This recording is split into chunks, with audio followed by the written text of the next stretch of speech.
มหาตมะคานธีกล่าวเอาไว้ว่าจงระวังความคิดเพราะความคิดจะกลายเป็นคำพูดจงระวังคำพูดเพราะคำพูดจะกลายเป็นการกระทำจงระวังการกระทำเพราะการกระทำจะกลายเป็นนิสัยจงระวังนิสัยเพราะนิสัยจะกลายเป็นบุคลิกจงระวังบุคลิกเพราะบุคลิกจะกลายเป็นชะตากรรมหนังสือ5เล่มนี้จะพลิกชีวิตของคุณมันจะบอกให้คุณรู้ว่าคิดให้รวยต้องคิดยังไงพูดให้สำเร็จต้องพูดอย่างไรและทำอย่างไรจะมีความสุขเป็นคนเก่งและมั่งคั่งทั้งชีวิตได้ความมั่งคั่งเริ่มที่วิธีคิดเริ่มคิดและสร้างความมั่งคั่งจะสังเกตเห็นว่าความร่ำรวยเองก็เริ่มต้นจากวิธีคิดเช่นกันคุณจึงควรสนใจใคร่รู้ว่าจะได้วิธีคิดที่ดึงดูดความร่ำรวยอย่างไรนโปเลียนฮิลใช้เวลา25ปีศึกษาค้นคว้าและวิเคราะห์ผู้คนมากกว่า 25,000 คนมันทำให้เขาค้นพบหลักการปรัชญาเหล่านี้ถ้าสังเกตให้ดีจะพบว่าทันทีที่เข้าใจในหลักการปรัชญานี้และเริ่มนำขั้นตอนต่างๆไปใช้สถานะทางการเงินจะเริ่มดีขึ้นทุกอย่างที่คุณจับจะเริ่มกลายเป็นสินทรัพย์ที่เอื้อประโยชน์ให้คุณจุดอ่อนสำคัญอย่างหนึ่งของมนุษย์คือความเคยชินกับคำว่าเป็นไปไม่ได้เพราะคิดว่าเป็นไปไม่ได้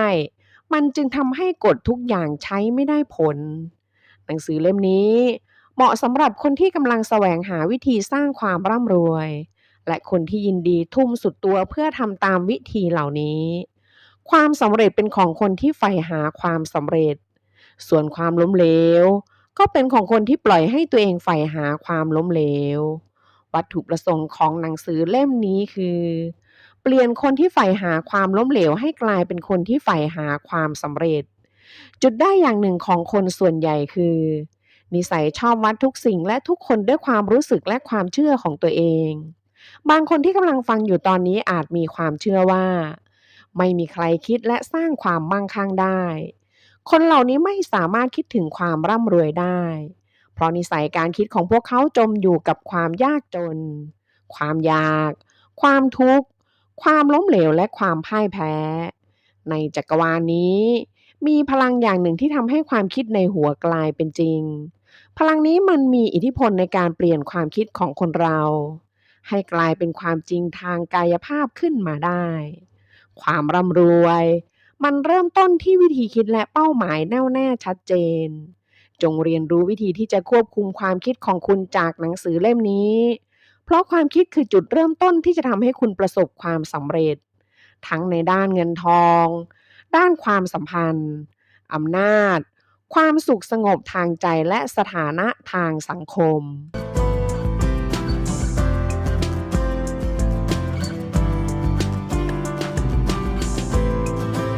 สวัสดีครับคุณผู้ฟังยินดีต้อนรับเข้าสู่ Key Story หนังสือดีเปลี่ยนแปลงชีวิตได้ในวันนี้มีชื่อว่าคิดให้รวยเขียนโดยนโปเลียนฮิลความปรารถนาที่ชัดเจนจะทำให้ความฝันที่คุณทวินหากลายเป็นความจริงก้าวแรกสู่ความร่ำรวยคือความปรารถนาที่จะร่ำรวยแค่ความอยากไม่อาจนำพาความร่ำรวยมาให้คุณได้มันต้องเป็นความปรารถนาที่จะร่ำรวยผนวกรวมกับวิธีคิด วิธีคิดที่จะทำให้ความปรารถนากลายเป็นความจดจ่อทำให้เกิดการวางแผนที่ชัดเจนเพื่อจะนำไปสู่ความร่ำรวยก่อนจะเรียนรู้วิธีเปลี่ยนความปรารถนาให้กลายเป็นความมั่งคั่งคุณจะต้องมีจินตนาการที่มากพอจนเห็นและเข้าใจว่าการสั่งสมความร่ำรวยไม่ได้เป็นเรื่องบังเอิญไม่ใช่ลาภลอยหรือโชคแต่มันเริ่มต้นจากความฝันความอยาก ความปรารถนาและการวางแผนเพื่อให้ได้ความร่ำรวยมา การทำตามขั้นตอนต่างๆในหนังสือเล่มนี้ไม่ต้องใช้แรงงานหนักไม่ต้องเสียสละและไม่ต้องจบการศึกษาสูงขอแค่คุณมีจินตนาการที่มากพอก็สามารถทำได้ 1. กำหนดจำนวนเงินแน่นอนที่คุณปรารถนาไว้ในใจอย่าคิดแค่ว่าฉันอยากได้เงินเยอะๆ คุณต้องบอกจำนวนเงินให้แน่ชัดไปเลยว่าคุณปรารถนาเงินจำนวน1ล้าน5ล้านหรือ10ล้าน 2. ระบุให้ชัดเจนว่า คุณจะทุ่มเทสิ่งใดเพื่อให้ได้เงินตามจำนวนที่คุณปรารถนาคุณต้องพร้อมและยินดีที่จะทุ่มเทอย่างสุดตัวและสุดกำลัง 3. กำหนดวันที่คุณตั้งใจจะเริ่มได้เงินตามจำนวนที่ปรารถนานั้นระบุวันที่เดือนและปีที่คุณจะได้ครอบครองเงินที่คุณต้องการ 4. สร้างแผนการที่ชัดเจนและแน่นอนเพื่อให้ได้ในสิ่งที่ปรารถนาแล้วเริ่มลงมือทำทันทีไม่ว่าคุณจะพร้อมหรือไม่ก็ตามเพื่อให้แผนที่วางเอาไว้กลายเป็นจริง 5. เขียนแถลงการสั้นๆและชัดเจนว่าคุณอยากได้เงินเท่าไหร่ระบุและกำหนดเวลาของการหาเงินนี้แจ้งว่าคุณยินดีทุ่มเทอะไรบ้างเพื่อให้ได้เงินนี้มาอธิบายแผนการที่จะได้เงินจำนวนนี้มาให้ชัดเจน 6. อ่านคำแถลงการนี้ออกเสียงวันละ2ครั้งครั้งหนึ่งก่อนเข้านอนและอีกครั้งตื่นนอนตอนเช้าขณะที่อ่านขอให้พยายามเห็นรู้สึกและเชื่อว่าตัวเองครอบครองเงินนั้นแล้วคุณต้องทำตาม6ขั้นตอนนี้โดยข้อ6จะสำคัญเป็นพิเศษเพราะถ้าคุณมองไม่เห็นความร่ำรวยในจินตนาการคุณก็จะไม่มีทางร่ำรวยได้ความอดทนและมีใจที่เปิดกว้างเป็นเรื่องจำเป็นจงตื่นขึ้นตื่นตัวและพยายามโลกนี้เต็มไปด้วยโอกาสที่นักฝันในยุคก่อนไม่เคยรู้พวกเรากำลังต่อสู้ความร่ำรวยในโลกสมัยใหม่ที่ต้องอาศัยไอเดียใหม่ๆวิธีใหม่ๆในการทำสิ่งต่างๆคุณสมบัติ3ข้อที่คุณต้องมีคือเป้าหมายแน่วแน่ชัดเจนความรู้ในสิ่งที่ต้องการและความปรารถนาอันแรงกล้าก้าวที่2สู่ความร่ำรวยคือศรัทธาศรัทธาคือการมองเห็นภาพและเชื่อมั่นว่าจะได้ในสิ่งที่ปรารถนาจงจำเอาไว้ว่าศรัทธาคือน้ำทิพย์จากภายในที่มอบชีวิตมอบพลังและการลงมือทำให้แก่ความคิดศรัทธาคือพื้นฐานของปาฏิหาริย์ทุกรูปแบบคือปริศนาอันลึกลับที่อธิบายไม่ได้ด้วยวิทยาศาสตร์ศรัทธาคือยาแก้ไขความล้มเหลวจงบอกกับตัวเองแบบนี้ทุกวันเพื่อให้มันซึมซับเข้าไปในระบบความคิดของคุณจงบอกตัวเองทุกวันว่าฉันรู้ว่าตัวเองมีความสามารถที่จะบรรลุเป้าหมายที่ชัดเจนในชีวิตจึงขอสั่งให้ตัวเองลงมือทำอย่างต่อเนื่องไม่ลดละเพื่อให้ได้สิ่งนั้นมาฉันขอสัญญาว่าจะลงมือทำตามนี้ที่นี่และตอนนี้ฉันรู้ดีว่าความคิดที่ครอบงำจิตใจจะกลายเป็นการกระทำและเป็นความจริงในที่สุดดังนั้นฉันจะใช้เวลา30นาทีของทุกวันเพ่งความคิดไปยังคนที่อยากจะเป็นและสร้างภาพของคนคนนั้นในหัวให้ชัดเจนไม่ว่าจะมีความปรารถนาใดสุดท้ายฉันจะค้นพบวิธีบรรลุสิ่งที่ปรารถนาดังนั้นฉันจะอุทิศเวลาวันละ10นาทีเพื่อพัฒนาความมั่นใจในตัวเองฉันเขียนอธิบายเป้าหมายหลักที่ชัดเจนแล้วและจะไม่หยุดพยายามจนกว่าจะสร้างความมั่นใจในตัวเองได้มากพอจะบรรลุเป้าหมายนั้นฉันเข้าใจแจ่มแจ้งว่าความมั่งคั่งและสถานะใดๆไม่อาจอยู่ยืนยาวหากไม่ได้สร้างจากความจริงและความยุติธรรมดังนั้น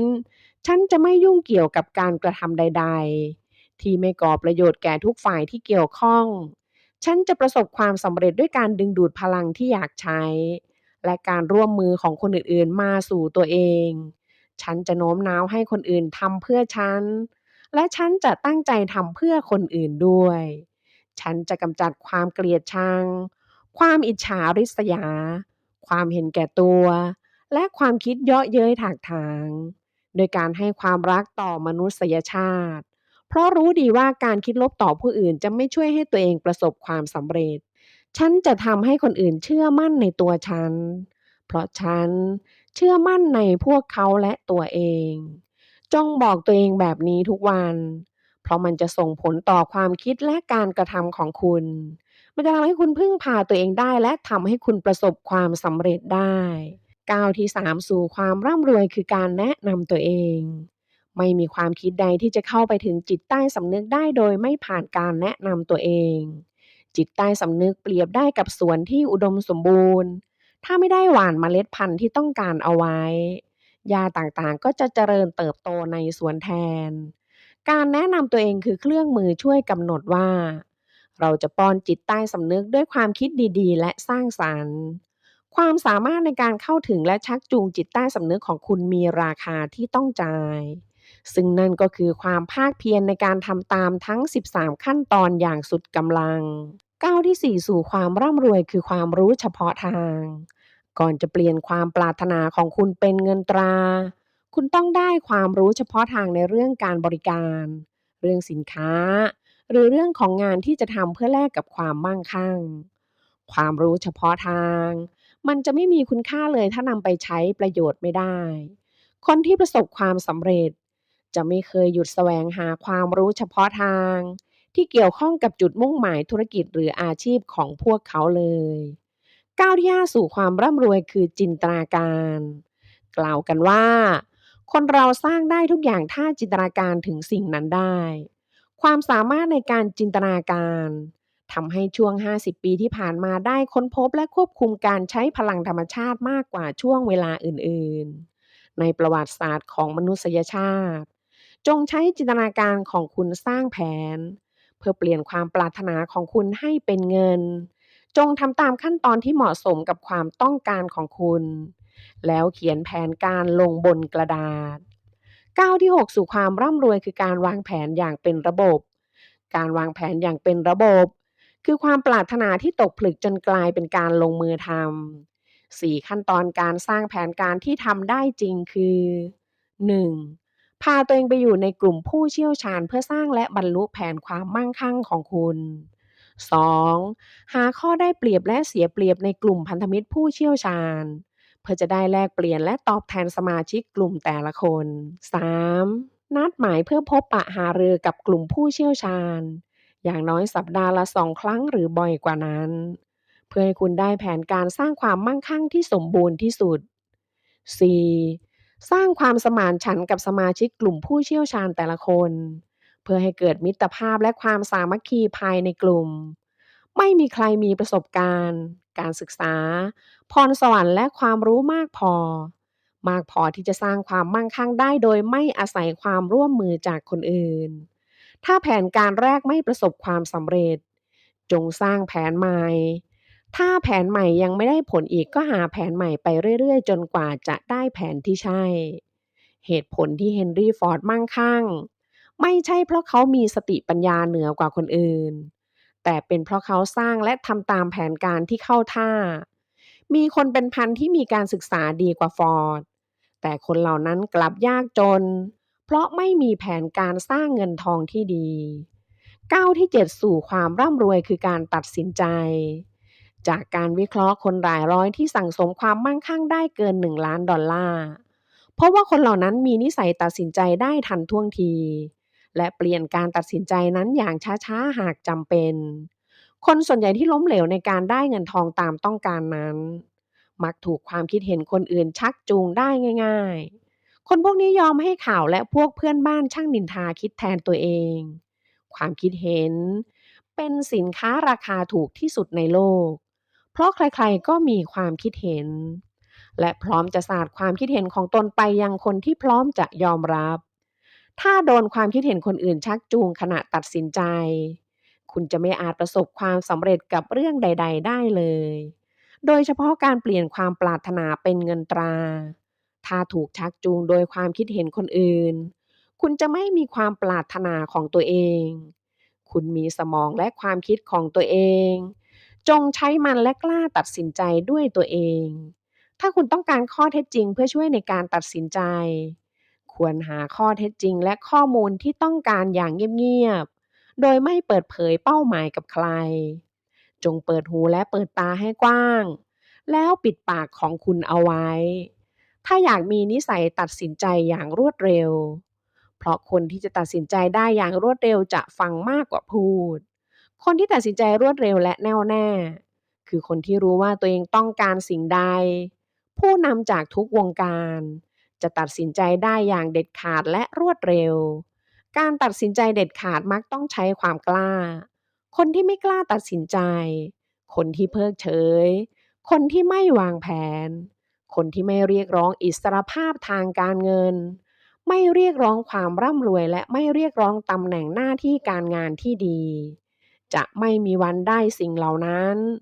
มีแต่คนที่ปรารถนาความร่ำรวยอย่างแรงกล้า คนที่มีความศรัทธาและความกล้าในการตัดสินใจเท่านั้นที่จะได้ในสิ่งที่ต้องการก้าวที่8สู่ความร่ำรวยคือไม่ย่อท้อความไม่ย่อท้อเป็นปัจจัยสำคัญในขั้นตอนการเปลี่ยนความปรารถนาให้เป็นเงินโดยพื้นฐานของความไม่ย่อท้อก็คือพลังความตั้งใจเมื่อนำความตั้งใจและความปรารถนาผนวกรวมกันอย่างเหมาะสมมันจะกลายเป็นคู่หูที่ไม่มีอะไรหยุดยั้งได้ความไม่ย่อท้ออาจไม่ได้เป็นคุณสมบัติที่ยิ่งใหญ่แต่มันเป็นคุณลักษณะสำคัญที่สร้างมนุษย์สร้างความมั่งคั่งร่ำรวยและสร้างความสำเร็จก้าวที่ก้าวสู่ความร่ำรวยคือพลังของทีมผู้เชี่ยวชาญเราอาจนิยามทีมผู้เชี่ยวชาญว่าเป็นการผนวกรวมความรู้เข้ากับความพยายามที่สามัคคีของคนสองคนหรือมากกว่านั้นเพื่อบรรลุเป้าหมายที่ตั้งไว้อย่างชัดเจนการพาตัวเองเข้าไปอยู่ในวงล้อมของคำแนะนำคำปรึกษาและการร่วมมือกันในกลุ่มที่พร้อมจะช่วยเหลือกันอย่างหมดจิตหมดใจด้วยจิตวิญญาณของความเป็นอันหนึ่งอันเดียวกันมันจะสร้างความได้เปรียบทางธุรกิจพันธมิตรความร่วมมือลักษณะนี้คือพื้นฐานของความมั่งคั่งเฮนรี่ฟอร์ดเอาชนะความยากจนเอาชนะการไม่รู้หนังสือและเอาชนะความโง่เขลาเบาปัญญาได้ด้วยการสร้างพันธมิตรเขาสร้างพันธมิตรกับคนที่มีสติปัญญาชั้นเลิศเพื่อเพิ่มพลังสมองให้กับตัวเองผ่านสติปัญญาผ่านประสบการณ์ผ่านความรู้และผ่านพลังทางจิตวิญญาณของพันธมิตรที่มีสติปัญญาชั้นเลิศเหล่านั้นความมั่งคั่งร่ำรวยของคาร์เนกีเกิดจากทีมผู้เชี่ยวชาญราว50คน50คนที่ช่วยให้เขาบรรลุเป้าหมายชัดเจนในการผลิตและขายเหล็กผู้ที่มั่งคั่งมหาศาลล้วนใช้หลักการทีมผู้เชี่ยวชาญทั้งนั้นพลังที่มาจากความพยายามร่วมกันในกลุ่มพันธมิตรผู้เชี่ยวชาญเป็นปัจจัยสำคัญที่จะทำให้การสั่งสมเงินทองสำเร็จพลังของทีมผู้เชี่ยวชาญที่มากพอจะทำให้คุณบรรลุเป้าหมายได้ก้าวที่10สู่ความร่ำรวยคือปริศนาแห่งเซ็กส์อารมณ์เกี่ยวกับเพศคือสิ่งเร้าต่อจิตใจที่รุนแรงและมีอำนาจมากที่สุดเสน่ห์เฉพาะตัวก็คือพลังทางเพศนั่นเองคนที่มีพัฒนาการทางเพศสูงได้ชื่อว่าเป็นนักขายที่ยอดเยี่ยมที่สุดเพราะพวกเขามีลักษณะทางบุคลิกภาพที่เรียกว่าเสน่ห์เฉพาะตัวหรือก็คือพลังทางเพศโดยการสื่อสารผ่าน5รูปแบบนี้ 1. การจับมือทักทายการประสานมือของคนที่มีพลังทางเพศจะบ่งบอกได้ทันทีว่าบุคคลนั้นมีเสน่ห์ดึงดูด 2. น้ำเสียงคนที่มีเสน่ห์หรือพลังทางเพศจะพูดจามีสีสันน้ำเสียงไพเราะและน่าฟัง 3. ท่าทางและการวางตัวคนมีเสน่ห์ทางเพศสูง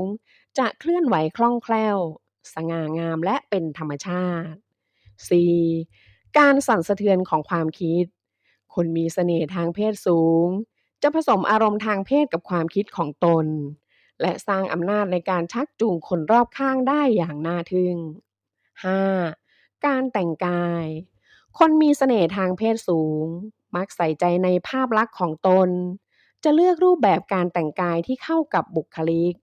เข้ากับลักษณะรูปร่างสีผิวและอื่นๆได้อย่างลงตัวเวลาผู้จัดการฝ่ายขายจะคัดเลือกพนักงานขายเขาจะมองหาเสน่ห์เฉพาะตัวเป็นอันดับแรก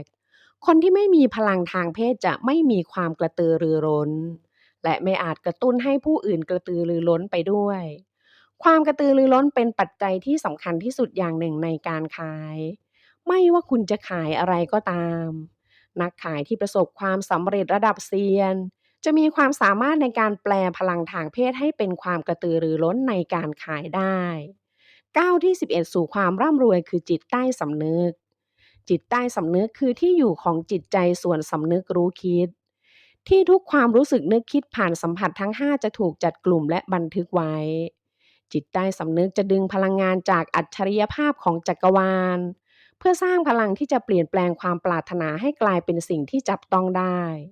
โดยใช้วิธีที่ปฏิบัติแล้วได้ผลมากที่สุดแม้ว่าคุณจะไม่อาจควบคุมจิตใต้สำนึกโดยสมบูรณ์แต่คุณก็สามารถเปลี่ยนแผนการเปลี่ยนความปรารถนาที่ต้องการให้เป็นรูปร่างได้มีหลักฐานมากมายที่สนับสนุนความเชื่อว่าจิตใต้สำนึกช่วยเชื่อมโยงความคิดที่มีข้อจำกัดของมนุษย์กับอัจฉริยภาพของจักรวาลโดยเป็นตัวกลางให้เราดึงพลังจากอัจฉริยภาพของจักรวาลมาใช้ได้ตามต้องการจิตใต้สำนึกยังมีกระบวนการลับที่ปรับเปลี่ยนความรู้สึกนึกคิดในสมองให้เป็นจิตวิญญาณทั้งยังเป็นสื่อกลางที่อาจทำให้คำอ้อนวอนถูกส่งไปยังแหล่งกำเนิดเพื่อทำให้คำขอหรือคำอธิษฐานกลายเป็นจริงได้อีกด้วยก้าวที่12สู่ความร่ำรวยคือสมองคือสถานีรับส่งสัญญาณความคิดสมองมนุษย์ทุกคนเป็นทั้งสถานีส่งและรับการสั่นสะเทือนของความคิดคือพลังงานที่เดินทางผ่านการสั่นสะเทือนความเร็วสูงจินตนาการคือเครื่องรับส่วนจิตใต้สำนึกคือเครื่องส่งออกไปให้เกิดการลงมือทำตามความคิดของเราก้าวที่13สู่ความร่ำรวยคือสัมผัสที่ 6คือประตูสู่วิหารแห่งปัญญาอัจฉริยภาพของจักรวาลจะใช้สัมผัสที่ 6สื่อสารกับเราโดยไม่ต้องพยายามหรือร้องขอใดๆนี่เป็นหลักการสำคัญของหนังสือเล่มนี้สัมผัสที่ 6เป็นเรื่องที่อธิบายได้ยากมากการจะเข้าใจสัมผัสที่ 6ได้ต้องมาจากการทำสมาธิเพื่อพัฒนาจิตใจเท่านั้นเมื่อคุณพัฒนาสัมผัสที่ 6ได้แล้วมันจะกลายเป็นเทพปกปักคุ้มครองคุณแม้ว่าคุณไม่อาจเปิดปิดการใช้งานสัมผัสที่ 6ได้ตามใจปรารถนาแต่ความสามารถในการใช้อำนาจแสนวิเศษนี้จะก่อตัวขึ้นช้าๆผ่านการทำตามขั้นตอนต่างๆในหนังสือเล่มนี้น้อยคนนักที่จะเข้าใจเรื่องการใช้สัมผัสที่ 6ก่อนอายุ40ส่วนใหญ่จะรู้เรื่องนี้หลังอายุเลข50ไปแล้วเนื่องจากพลังทางจิตวิญญาณที่เกี่ยวข้องใกล้ชิดกับสัมผัสที่ 6จะยังไม่เติบโตเต็มที่และนำไปใช้งานได้เว้นแต่ว่าบุคคลนั้นจะทำสมาธิวิเคราะห์ตัวเองละเอียดและใช้ความคิดอย่างจริงจังเป็นเวลาหลายปีเหตุผลที่ผู้เขียนถึงสัมผัสที่ 6ในบทนี้เนื่องจากตั้งใจจะมอบปรัชญาการคิดอันสมบูรณ์เพื่อให้ทุกคนนำไปใช้เปลี่ยนความปรารถนาให้กลายเป็นจริงจุดเริ่มต้นของความสำเร็จทุกอย่างคือความปรารถนาส่วนจุดสิ้นสุดคือความรู้ที่นำไปสู่ความเข้าใจทั้งปวงไม่ว่าจะเป็นความเข้าใจตัวเองเข้าใจผู้อื่นเข้าใจกฎธรรมชาติรวมถึงการตระหนักรู้และเข้าใจความสุขก่อนจะนำหลักการเหล่านี้ไปใช้ให้สำเร็จคุณต้องเตรียมใจให้พร้อมก่อนโดยเริ่มจากการศึกษาวิเคราะห์และทำความเข้าใจศัตรูทั้ง3ที่คุณต้องกำจัดออกไปจากจิตใจคือความไม่กล้าตัดสินใจความลังเลสงสัยและความกลัวสัมผัสที่ 6ของคุณจะไม่ทำงานเลยถ้าคุณยังมีศัตรูตัวใดตัวหนึ่งเกาะกุมจิตใจจงจำเอาไว้ว่ามนุษย์เราไม่อาจสร้างสิ่งใดได้เลยถ้าไม่มีความคิดอยากจะทำสิ่งเหล่านั้นแวบเข้ามาก่อนธรรมชาติมอบการควบคุมอย่างหนึ่งโดยสมบูรณ์ให้กับมนุษย์ซึ่งนั่นก็คือความคิดเมื่อคุณเข้าใจหลักปรัชญาทางความคิดเหล่านี้อย่างแจ่มแจ้งแล้วจงเตรียมพร้อมจะสัมผัสชีวิตที่เปลี่ยนไปเพราะมันจะช่วยให้คุณจัดการชีวิตได้อย่างสมดุลและยังช่วยให้คุณสั่งสมความมั่งคั่งได้อีกด้วยขอบคุณหนังสือดีๆเล่มนี้คิดให้รวยคนส่วนใหญ่มี2ชีวิตมีบ้านแบบที่อยากอยู่และบ้านที่ได้อยู่จริงมีรถที่อยากขับและรถที่ขับได้จริงมีจำนวนเงินที่อยากให้พ่อแม่และจำนวนเงินที่ให้พ่อแม่ได้จริงคนส่วนใหญ่มีชีวิตที่อยากได้และชีวิตที่ได้จริงๆแล้ว2ชีวิตของคุณในตอนนี้มันห่างไกลกันมากแค่ไหนหากคุณอยากให้ความห่างเข้าใกล้กันมากขึ้นเรื่อยๆจนกลายเป็นชีวิตเดียวกันในที่สุดหนังสือเล่มนี้มีคำตอบให้กับคุณ วอร์เรน บัฟเฟตต์กล่าวว่ายิ่งเรียนรู้มากรายได้ยิ่งมากยิ่งเรียนรู้เร็วเท่าไหร่ก็จะยิ่งได้เปรียบมากขึ้นเท่านั้นหากอยากได้เงินมากขึ้นคุณก็แค่ต้องเรียนรู้ให้มากขึ้นเพราะความรู้ทางการเงินสามารถสร้างเงินให้คุณได้หนังสือดีเปลี่ยนแปลงชีวิตได้ในวันนี้มีชื่อว่ามั่งคั่งทั้งชีวิตเขียนโดยคุณพอภัทรพลศิลปาจารย์ความมั่งคั่งมี2แบบคือเงินมั่งคั่งและชีวิตมั่งคั่งถ้าคุณต้องการมั่งคั่งทั้งชีวิตคุณต้องมีอิสรภาพทางการเงินอิสรภาพทางการเงินสร้างได้ด้วยการลงทุนการลงทุนที่จะทำให้มีอิสรภาพทางการเงินได้จะต้องมีความรู้ด้านการเงินความรู้ด้านการเงินที่ไม่เท่ากันสามารถสร้างผลตอบแทนที่แตกต่างกันอย่างมหาศาลคนที่มีความรู้ด้านการเงินน้อยจะได้ผลตอบแทนน้อยคนที่มีความรู้ด้านการเงินมากก็จะได้ผลตอบแทนมากเมื่อคนที่มีความรู้ด้านการเงินน้อยนำเงิน100,000 บาทไปลงทุนจะได้ผลตอบแทน 1% ต่อปีผ่านไป30ปีจะได้เงิน 134,784 บาทส่วนคนที่มีความรู้ด้านการเงินมากเมื่อนำเงิน 100,000 บาทไปลงทุนผลตอบแทนที่ได้คือ 15% ต่อปีผ่านไป30ปีจะได้เงิน 6,621,117 บาทภายใต้เงินลงทุนเท่ากันภายในระยะเวลาการลงทุนที่เท่ากันแต่ความรู้ทางการเงินไม่เท่ากันทำให้ผลตอบแทนต่างกันอย่างมหาศาลหากคุณอยากรวยคุณต้องเรียนรู้เรื่องการเงินยิ่งคุณเรียนรู้เรื่องการเงินและการลงทุนมากเท่าไหร่คุณจะยิ่งมีรายได้มากขึ้นเท่านั้นสมมุติว่าคน2 คนได้เงินมา1,000,000 บาทเท่ากันคนแรกไม่มีความรู้ทางการเงินจึงนำเงินไปฝากธนาคารได้ดอกเบี้ยปีละ 0.25% ผ่านไป1 ปีได้ดอกเบี้ยเพิ่มมา 2,500 บาทส่วนคนที่มีความรู้ด้านการเงินนำเงินไปลงทุนได้ผลตอบแทน 8%ผ่านไป1 ปีมีเงินเพิ่ม 80,000 บาทความแตกต่างของผลตอบแทนเหล่านี้คือสิ่งที่ทำให้เกิดช่องว่างระหว่างคนรวยกับคนจนยิ่งเวลาผ่านไปเป็น10 ปี20 ปีช่องว่างนี้ก็จะยิ่งห่างกันมากขึ้นและมากขึ้นเงินออม 100,000 บาทของคุณวันนี้ผ่านไป20 ปีมูลค่าของมันอาจลดลงเหลือแค่ 20,000 บาทก็ได้ถ้าคุณลองสังเกตดูจะรู้ว่าเมื่อ20 ปีที่แล้วเงิน100 บาทซื้อของได้5 ชิ้นแต่ในวันนี้ซื้อของชิ้นเดิมได้เพียง2 ชิ้นเมื่อ20 ปีที่แล้วก๋วยเตี๋ยวชามละ 15-20 บาทแต่ในวันนี้ชามละ 50-60 บาทแล้วลองคิดดูว่าอีก20 ปีข้างหน้าสินค้าต่างๆจะราคาเท่าไหร่ถ้าคุณไม่อยากให้มูลค่าเงินของคุณลดลงคุณต้องเรียนรู้เรื่องการเงินและการลงทุนเงินอาจไม่ได้สำคัญที่สุดในชีวิตแต่ทุกอย่างที่สำคัญในชีวิตต้องใช้เงินหากคุณอยากมีเงินมากขึ้นหากคุณอยากมั่งคั่งทั้งชีวิตคุณต้องเรียนรู้เรื่องการเงินและการลงทุนให้มากขึ้นโลกของการลงทุนไม่ยากอย่างที่คุณคิดถ้าคุณศึกษาเรียนรู้และทำความเข้าใจอย่างจริงจังคุณจะรู้ว่าการลงทุนไม่ยากอย่างที่คิดมันยังสร้างผลลัพธ์อย่างน่าทึ่งให้กับคุณได้อีกด้วยระบบการเงินบนโลกใบนี้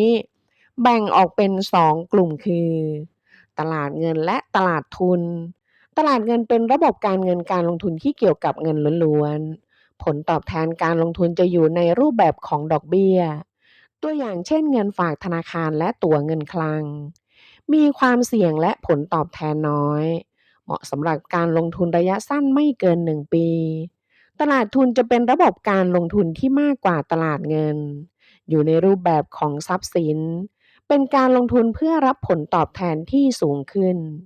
ตัวอย่างเช่นตราสารหนี้และหุ้นเหมาะกับการลงทุนเกิน1 ปีขึ้นไปความเข้าใจแรกก่อนจะลงทุนคือ High Risk High Return หมายความว่า การลงทุนประเภทใดที่มีความเสี่ยงน้อยจะได้ผลตอบแทนน้อยการลงทุนประเภทใดที่มีความเสี่ยงสูงจะมีโอกาสได้ผลตอบแทนสูงการลงทุนมี2ประเภทคือปกป้องเงินต้นและไม่ปกป้องเงินต้นที่ผู้เขียนใช้คำว่ามีโอกาสได้ผลตอบแทนสูงก็เพราะว่ามีโอกาสสูญเสียเงินต้นสูงเช่นเดียวกันดังนั้นคุณจึงต้องลงทุนในความรู้ เพื่อจะได้เลือกการลงทุนที่เหมาะกับตัวเองได้ พวกเรามาเริ่มต้นทำความรู้จักและเข้าใจกับตลาดเงินก่อน เพราะการลงทุนในตลาดเงินเป็นรูปแบบการลงทุนที่ค่อนข้างปลอดภัย มีความเสี่ยงน้อยและให้ผลตอบแทนต่ำ การลงทุนในตลาดเงินจะมีเงินฝากออมทรัพย์ เงินฝากประจำและกองทุนรวมตลาดเงิน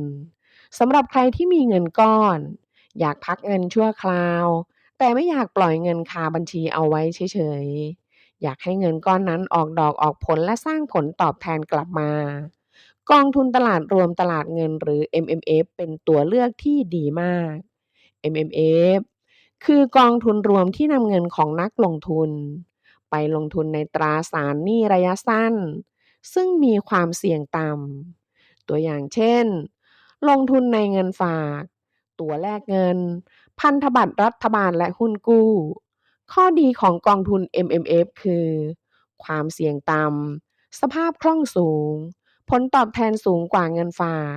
และได้รับการยกเว้นภาษีจากกำไรส่วนต่างกองทุน MMF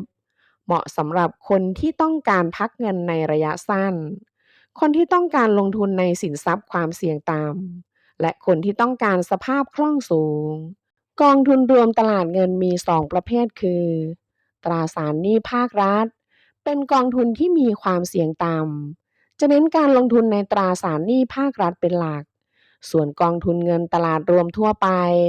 เป็นกองทุนในตราสารหนี้ของบริษัทเอกชนที่มีความมั่นคงและเงินฝากของสถาบันการเงินด้วยถ้าคุณใช้เงินแบบแพลนได้ล่วงหน้าว่าต้องใช้เงินในอีก1เดือน3เดือนหรือ6เดือนคุณควรนำเงินไปลงทุน MMF จะดีกว่าเพราะได้ดอกเบี้ยสูงกว่าเอาไว้ในบัญชีออมทรัพย์การลงทุนในตลาดทุนมีความเสี่ยงสูงกว่าจริงแต่เราสามารถควบคุมความเสี่ยงได้ด้วยการศึกษาหาความรู้ในการลงทุนการลงทุนในตลาดทุนแบบแรกคือตราสารหนี้ตราสารหนี้มี2แบบคือพันธบัตรและหุ้นกู้เอกชน พันธบัตรออกโดยรัฐบาลหรือองค์กรภาครัฐและรัฐวิสาหกิจ ส่วนหุ้นกู้ออกโดยเอกชน หลักการลงทุนของตราสารหนี้คือนักลงทุนนำเงินไปให้องค์กรยืมแล้วจะนำผลตอบแทนกลับมาคืนให้เจ้าของเงิน ข้อดีของตราสารหนี้คือเงินต้นไม่หายและได้รับดอกเบี้ยสม่ำเสมอ ลงทุนสั้นก็ได้ ลงทุนยาวก็ได้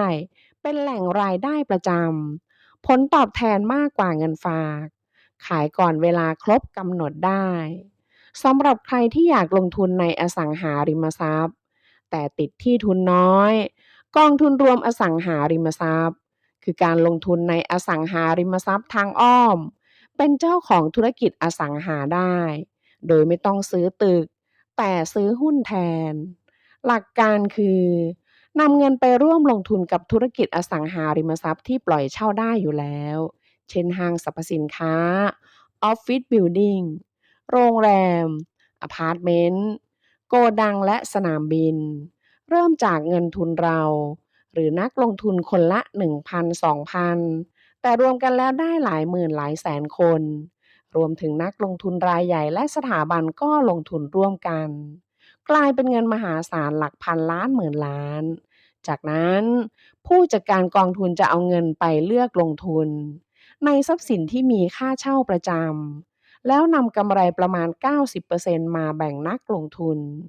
มันเป็นการลงทุนที่ให้ผลตอบแทนแบบกลางๆ มีความเสี่ยงแบบกลางๆ และไม่ปกป้องเงินต้น แต่สินทรัพย์มีตัวตนและชัดเจน ผลตอบแทนจึงสูงกว่าหุ้นกู้ หลายคนอยากเล่นหุ้น แต่การลงทุนหุ้นรายตัวนั้นต้องมีเวลาศึกษาอย่างจริงจัง ต้องมีความรู้และต้องมีประสบการณ์ ถ้าคุณทำแบบนั้นไม่ได้กองทุนรวมถือเป็นทางเลือกที่ดีมากโดยเฉพาะคนที่เป็นมือใหม่หรือคนที่ยังไม่มีเวลาศึกษาเกี่ยวกับการลงทุนมากพอกองทุนรวมคือการที่นักลงทุนรายเล็กและรายใหญ่เอาเงินมากองรวมกันจากนั้นก็นำเงินไปให้มืออาชีพที่ลงทุนเก่งๆนำเงินไปลงทุนให้ลงทุนตั้งแต่ตราสารหนี้พันธบัตรหุ้นกู้หุ้นทองคำและน้ำมันแล้วแบ่งผลตอบแทนกลับมาให้เรากองทุนรวมมีทั้งแบบมีคนบริหารและแบบบริหารตามเงื่อนไขโดยอัตโนมัติมีทั้งแบบมีปันผลและไม่มีปันผลแต่ละแบบมีข้อดีและข้อเสียแตกต่างกันถ้าต้องการมีรายได้แบบไม่ต้องทำงานให้เลือกแบบมีปันผลแต่ถ้าไม่มีความจำเป็นต้องใช้เงินให้เลือกแบบไม่มีปันผลเพราะเงินปันผลจะถูกทบเข้าไปในกองทุนทำให้มียอดเงินต้นเพิ่มสูงขึ้นเรื่อยๆข้อดีของกองทุนรวมคือใช้เงินน้อยมีเงินน้อยก็ลงทุนได้มีการกระจายความเสี่ยงสูงสามารถซื้อขายผ่านธนาคารหรือผ่านแอปพลิเคชันได้สถิติการลงทุนจากปี1957ถึง2022ที่ผ่านมาหนึ่งในการลงทุนแบบกองทุนรวมคือ S&P 500มีผลตอบแทนเฉลี่ยอยู่ที่ประมาณ 10.15% ต่อปีถ้าเราลงทุนเดือนละ 5,000 บาททุกเดือนเป็นระยะเวลา30ปีผลตอบแทน 10.15% ต่อปีจะกลายเป็น10,700,000 บาทจากเงินต้นที่ลงทุนจริงๆเพียง1,800,000 บาทเท่านั้นพลังของดอกเบี้ยทบต้นทำให้ได้เงินเพิ่มขึ้นถึง8,700,000 บาทวิธีการลงทุนที่จะทำให้คุณไปได้ไกลที่สุดเสี่ยงที่สุดและผลตอบแทนสูงที่สุดในตลาดทุนคือการลงทุนในหุ้นมันคือการลงทุนในรูปแบบที่คุณต้องค้นหาและประเมินหุ้นเองต้องวิเคราะห์ต้องเรียนรู้และต้องตัดสินใจเองการลงทุนในหุ้นคือการที่เรานำเงินของตัวเองเข้าไปซื้อส่วนของการเป็นเจ้าของในธุรกิจต่างๆเหมือนการเข้าร่วมเป็นเจ้าของหรือการเป็นหุ้นส่วนธุรกิจอย่างเช่นหุ้นร้านอาหารหุ้นโรงพยาบาลหุ้นโรงไฟฟ้าเป็นต้นการลงทุนในหุ้นมี2รูปแบบคือแบบเน้นคุณค่าที่เราเรียกว่า VI และแบบเทคนิคหรือการเทรดการลงทุนแบบเน้นคุณค่าคือการเลือกลงทุนในบริษัทที่ดีมีผู้บริหารที่ดีในราคาที่เหมาะสมจากนั้นก็ถือไว้ยาวๆเสมือนการเข้าซื้อเป็นเจ้าของบริษัทหลักการลงทุนหุ้นแบบเน้นคุณค่าคือการเลือกซื้อหุ้นราคาตลาดที่ถูกกว่าราคาที่แท้จริงหมายความว่าในแต่ละบริษัทจะมีราคาที่แท้จริงอยู่แล้วแต่ในบางช่วงเวลาราคาจะผันผวนตามปัจจัยต่างๆจึงอาจเกิดช่วงเวลาที่ราคาตกลงมาและต่ำกว่าราคาที่แท้จริงหลักการทำกำไรของหุ้นแบบเน้นคุณค่าคือซื้อช่วงที่ราคาตลาดต่ำกว่าราคาที่แท้จริงแล้วขายในช่วงที่ราคาตลาดสูงกว่าราคาที่แท้จริงส่วนใหญ่จะถือระยะยาว5ปี10ปี20ปีเพราะหุ้นประเภทนี้นอกจากจะได้กำไรจากราคาที่เพิ่มขึ้นแล้วก็มักจะมีเงินปันผลให้ด้วยการลงทุนหุ้นแบบเทคนิคหรือการเทรดคือการซื้อขายหุ้นเพื่อทำกำไรในระยะสั้นตั้งแต่1วันไปจนถึงไม่เกิน1ปีมันคือการซื้อถูกขายแพงแล้วกินกำไรส่วนต่างของราคาการเทรดอาจต้องอาศัยความเชี่ยวชาญในการวิเคราะห์ราคาและวิเคราะห์กราฟเพื่อดูแนวโน้มการตลาดแล้วหาโอกาสทำกำไรเหมาะกับคนที่มีความรู้มีเวลาและยอมรับความเสี่ยงสูงได้ขั้นตอนการเลือกหุ้นสำหรับมือใหม่คือเริ่มต้นด้วยการหาเมกะเทรนด์มันคือสิ่งที่ Impact คนจำนวนมากและมีระยะเวลายาวนานหลายสิบปีตัวอย่างเช่นภาวะโลกร้อนการใช้เทคโนโลยีที่เพิ่มขึ้นหรือสังคมผู้สูงอายุจากนั้นก็ดูว่าอุตสาหกรรมอะไรที่จะได้ประโยชน์จากเมกะเทรนด์ แล้วไปลิสต์รายชื่ออุตสาหกรรมนั้นในตลาดหุ้นมาทำการบ้าน คุณต้องเลือกอุตสาหกรรมที่ดีที่สุดเท่านั้น พอเลือกอุตสาหกรรมได้แล้ว ต้องเลือกอีกว่าจะลงทุนในบริษัทไหน การเลือกบริษัทต้องเลือกทั้งเชิงคุณภาพและเชิงปริมาณ ต้องมีความสามารถในการแข่งขัน ต้องมีผู้บริหารที่เก่ง ดี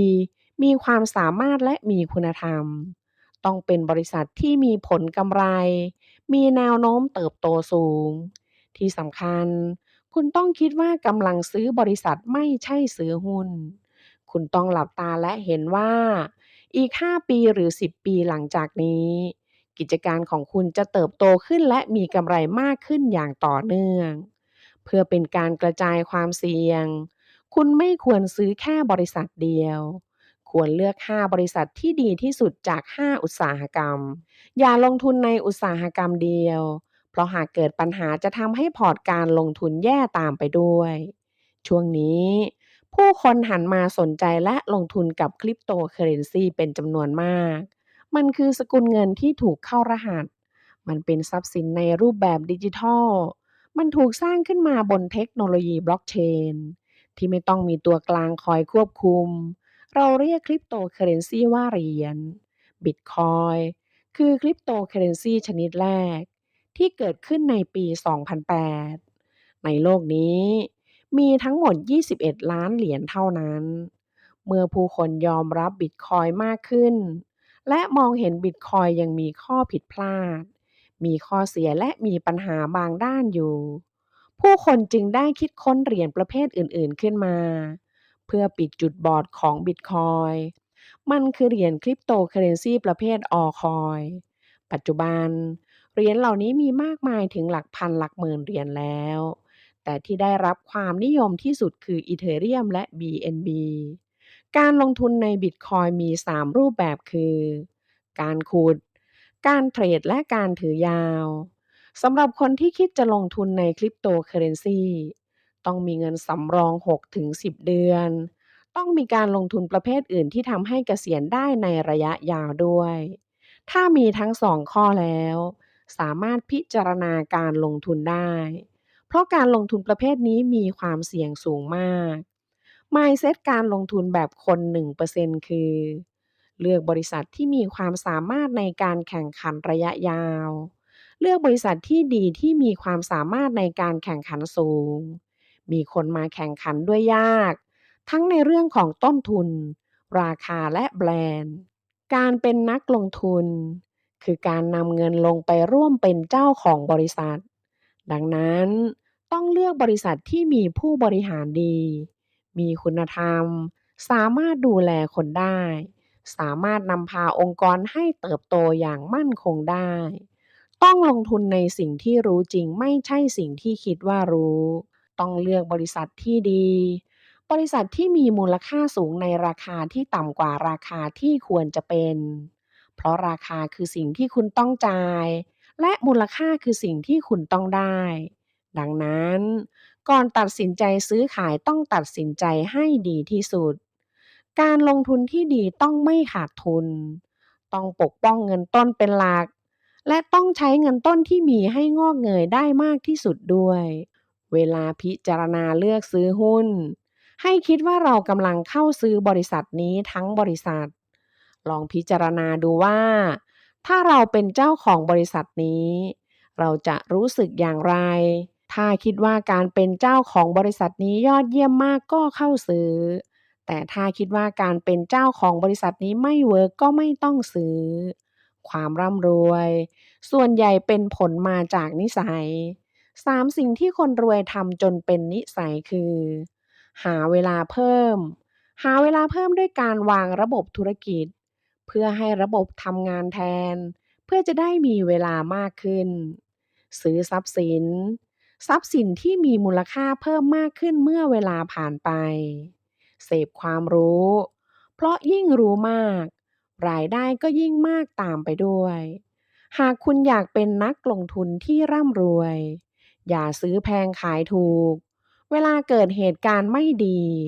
เวลาเจอข่าวอะไรก็อย่าเพิ่งตกใจ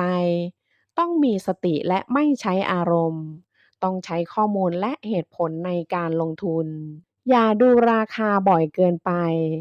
เพราะมันจะกระตุ้นเราให้เกิดการซื้อขายบ่อยๆควรดูปีละ2 ครั้งก็พอ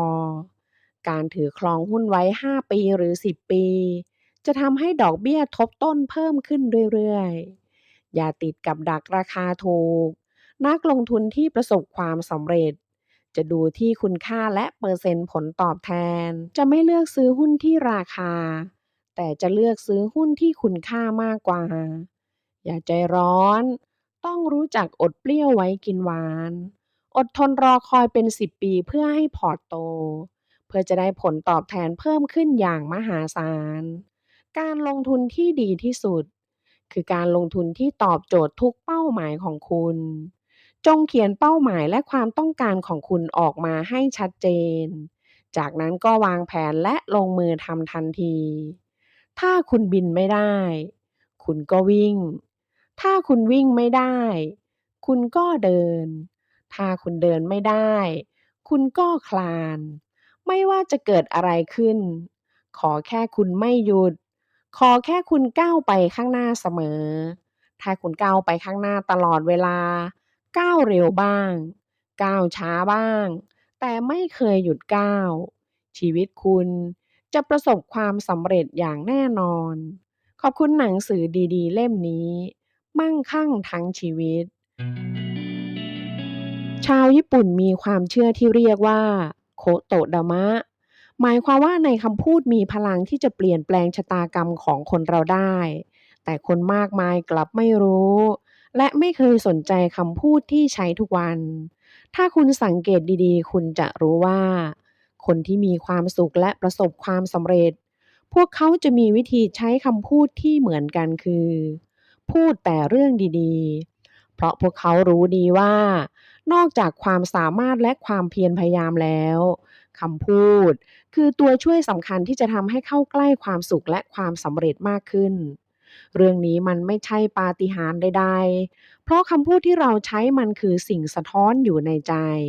และมันก็มีพลังแฝงอยู่ในตัวเองลองเปรียบเทียบดูว่า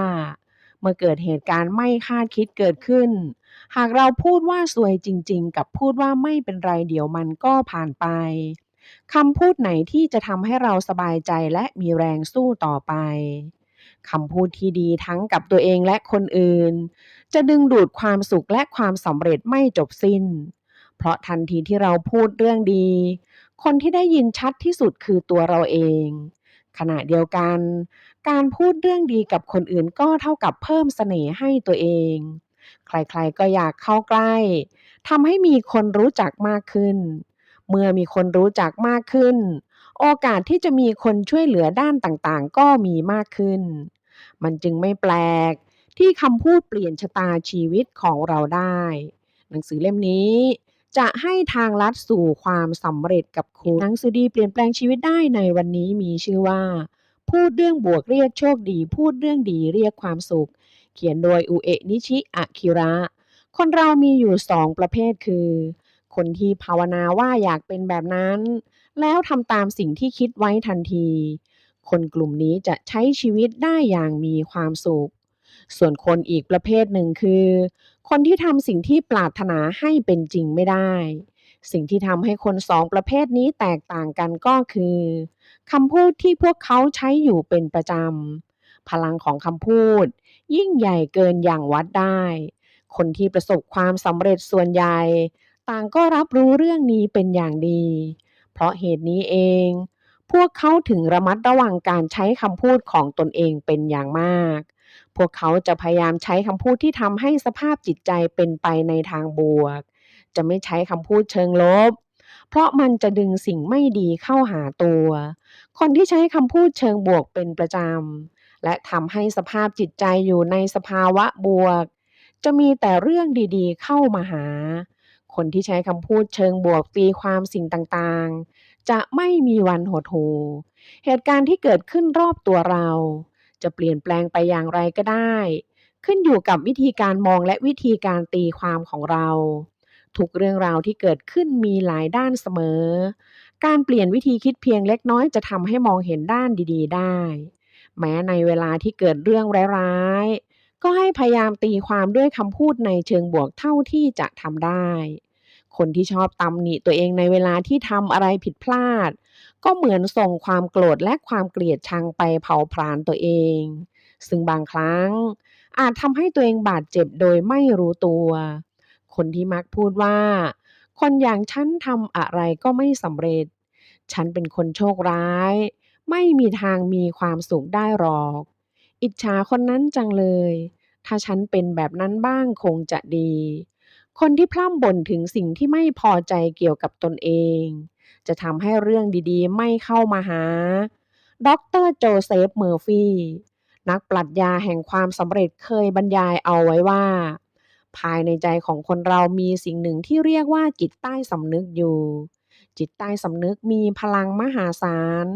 ที่สามารถสัมผัสรู้ถึงความรู้สึกแรงกล้าของเราและมันจะชักนำเราไปในทิศทางที่เราปรารถนาคนที่เอาแต่พร่ำบ่นคนที่เอาแต่คร่ำครวญถึงสิ่งที่ตนไม่พอใจการบ่นถึงเรื่องดังกล่าวจะเป็นการปลูกฝังรากลึกของคำพูดในเชิงลบลงไปในจิตใต้สำนึกของตัวเอง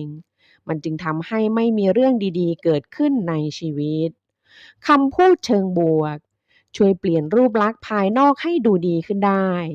หญิงสาวที่ทำงานดูแลผู้ป่วยสูงอายุคนหนึ่งเธอรู้สึกมีปมด้อยเรื่องรูปร่างหน้าตาของตนเองมาตลอดเธอเอาแต่คิดว่าตัวเองหน้าตาไม่ดีจึงมักก้มหน้าอยู่เสมอความคิดและการกระทำของเธอส่งผลให้จิตใจไม่แจ่มใสอยู่มาวันหนึ่งหญิงสูงอายุที่อยู่ในความดูแลของเธอบอกว่าหนูเอาแต่ก้มหน้าแบบนี้หน้าตาน่ารักของหนูก็เสียเปล่าหมดลองเงยหน้าแล้วยิ้มดูแล้วหนูจะเห็นความน่ารักของตัวเองเมื่อได้ยินดังนั้นหญิงสาวจึงรวบรวมความกล้าแล้วเงยหน้าขึ้นยิ้มทุกคนที่อยู่ที่นั่นต่างก็ชมเธอว่าน่ารักนับจากวันนั้นเป็นต้นมาหญิงสาวก็เลิกก้มหน้าเธอมีหน้าตาสดใสขึ้นยิ้มเก่งขึ้นและเธอก็เลิกคิดว่าตัวเองหน้าตาไม่ดีอีกต่อไปคนเราไม่ควรกำหนดตัวเองด้วยรูปลักษณ์ที่ติดตัวมาตั้งแต่เกิดเพราะเราสามารถทำให้ตนเองเปล่งประกายได้จงจำเอาไว้ว่าความงดงามมีอยู่ในตัวเราทุกคนคำพูดของเรามันจะย้อนกลับเข้ามาหาเราเสมอเพราะคนใกล้ตัวที่สุดที่คอยฟังคำพูดของเราก็คือตัวเราเองเวลาที่เราใช้ถ้อยคำในเชิงลบกับคนอื่นว่าเกลียดหรือโง่มันไม่ได้ส่งไปถึงคนอื่นอย่างเดียวแต่มันยังแว่วเข้ามาในหูและส่งไปถึงใจของตัวเราเองด้วยคำพูดเชิงลบเหล่านี้อาจทำให้สบายใจที่ได้ระบายออกไปแต่หลังจากนั้นมันแทบไม่ได้ทำให้เรามีความสุขเลยในทางกลับกันคำพูดในเชิงบวกอย่างชอบดีใจหรือขอบคุณแม้จะเป็นคำพูดที่พูดเพื่อคนอื่นแต่มันก็เป็นการให้พลังงานบวกแก่หัวใจตนเองด้วยทุกถ้อยคำที่เราพูดออกไปมันจะกลับเข้ามาหาตัวเราไม่ทางใดก็ทางหนึ่งเสมอดังนั้นจงระมัดระวังคำพูดของตนเอง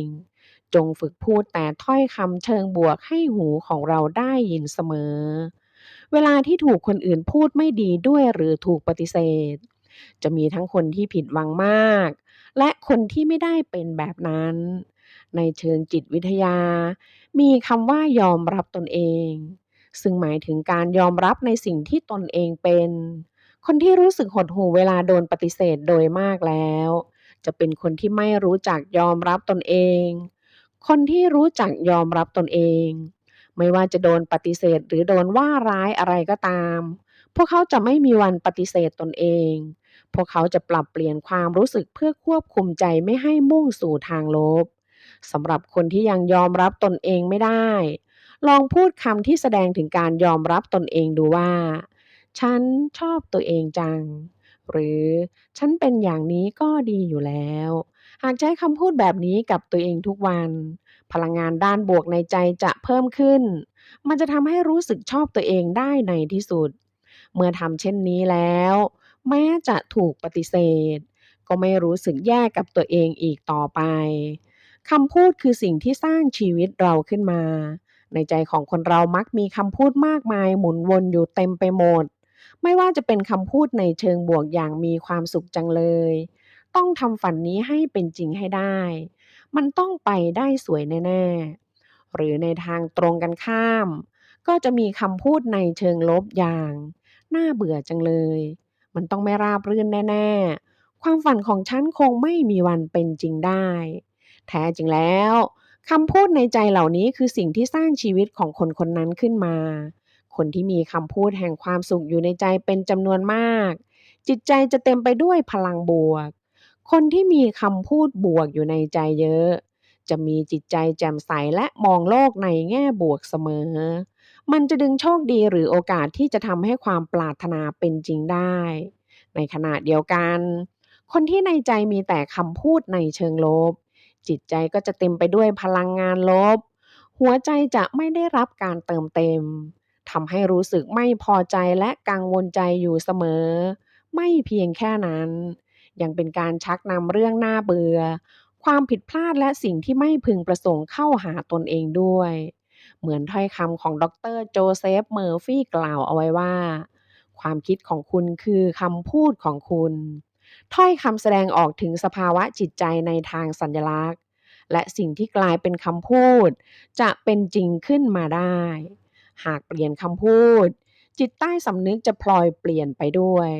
จิตใต้สำนึกจะตอบรับถ้อยคำที่อยู่ในใจของเราและสามารถชักนำความเป็นจริงที่เราปรารถนาเข้ามาหาได้จิตใต้สำนึกไม่อาจแบ่งแยกเรื่องดีหรือร้ายมันจะรับรู้ถ้อยคำที่เราพูดหรือคิดแล้วทำให้มันเป็นจริงขึ้นมาจิตใต้สำนึกมันจะดึงดูดสิ่งที่ผุดขึ้นมาในใจ ถ้าอยากเปลี่ยนสิ่งที่จิตใต้สำนึกบันดาลให้เป็นไปในทางที่ดีก้าวแรกต้องเริ่มจากการเปลี่ยนถ้อยคำที่ตนเองใช้หากเปลี่ยนความปรารถนาเป็นถ้อยคำได้จิตใต้สำนึกจะรับรู้ได้แล้วมันจะทำให้สิ่งที่ปรารถนากลายเป็นจริงขึ้นมาได้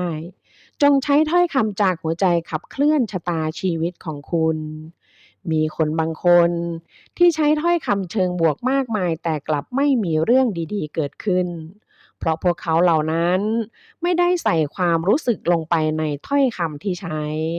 ต่อให้พูดจาชมเชยคนอื่นอยู่เสมอต่อให้เอ่ยปากชมใครสักคนอยู่ทุกวันแต่คำพูดเหล่านั้นไม่ได้ออกมาจากใจ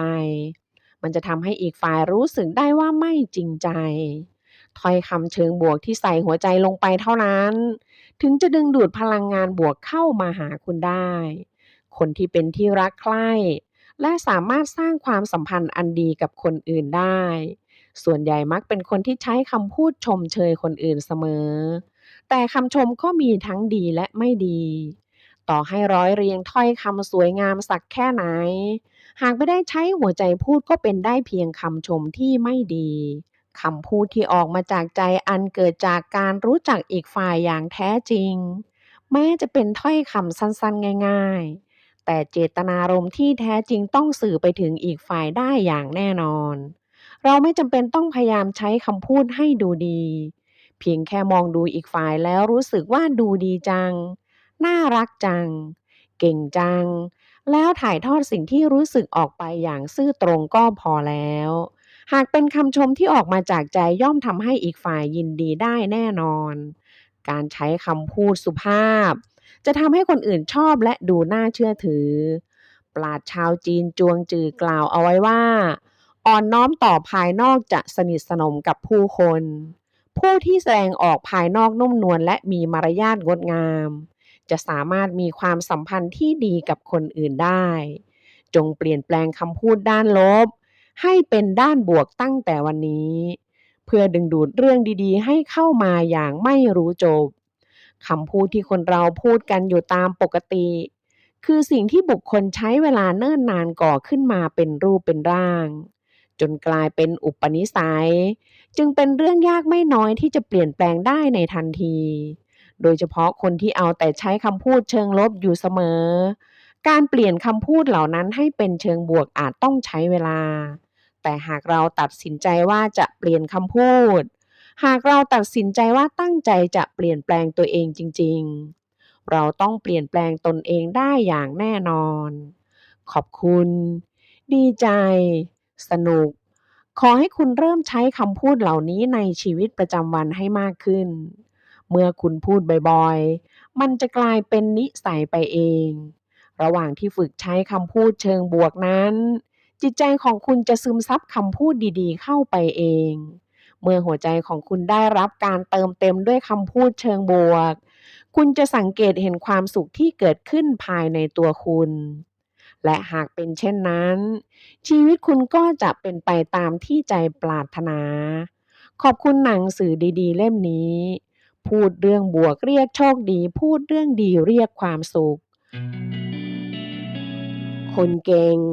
อยู่ที่ไหนก็เก่งคนเก่งอยู่ที่ไหนก็สามารถประสบความสำเร็จได้เพราะคนเก่งมีนิสัยชอบเรียนรู้และพัฒนาและบทเรียนที่คนเก่งชอบเรียนรู้มากที่สุดคือความผิดพลาดพวกเขาจะนำความผิดพลาดที่เกิดขึ้นไปแก้ไขเพื่อเปลี่ยนแปลงพฤติกรรมให้ดีขึ้นเรื่อยๆการสร้างความเปลี่ยนแปลงทำให้พวกเขาใช้ชีวิตอย่างสนุกสนานทำงานมีประสิทธิภาพมากขึ้น และประสบความสำเร็จได้เร็วขึ้นหนังสือดีเปลี่ยนแปลงชีวิตได้ในวันนี้มีชื่อว่านิสัยคนเก่งระดับท็อป 5% ที่ AI ค้นพบเขียนโดยชินจิโคชิคาวะหนังสือเล่มนี้จะบอกเราว่า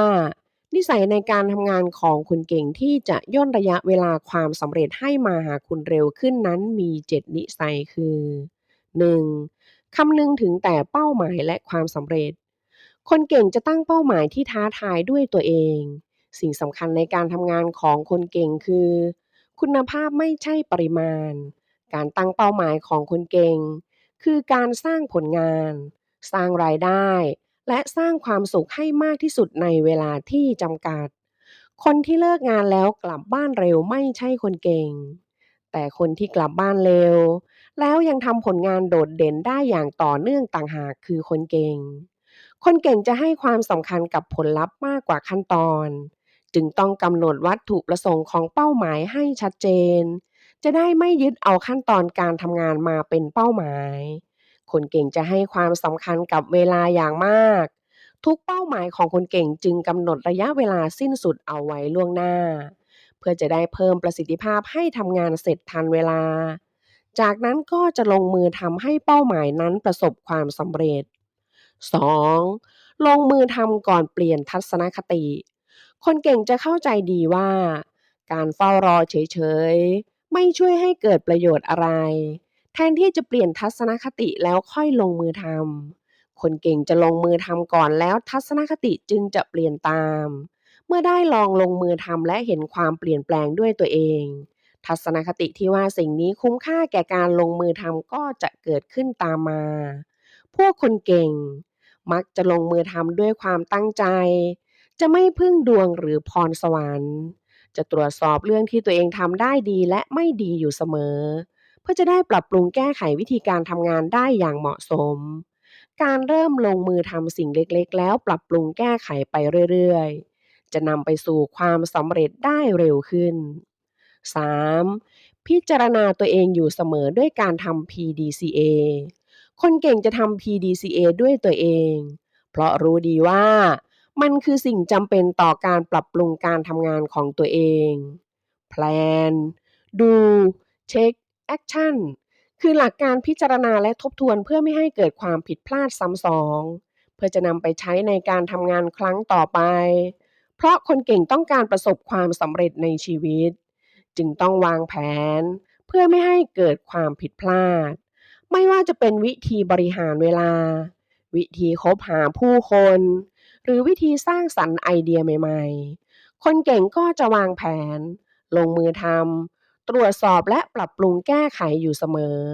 PDCA เป็นเพียงวิธีที่เรียบง่ายที่ไม่ว่าใครก็ทำตามได้การพิจารณาตัวเองของคนเก่ง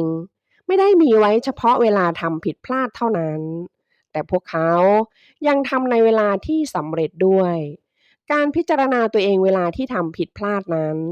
มันอาจช่วยป้องกันการเกิดปัญหาเดิมซ้ำแต่มันไม่ได้ช่วยเพิ่มโอกาสในการทำสำเร็จ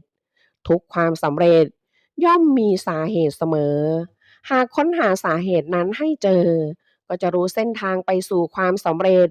ซึ่งมันจะนำไปสู่การสร้างผลสำเร็จได้อย่างต่อเนื่อง 4. เรียนรู้และพัฒนาตลอดเวลา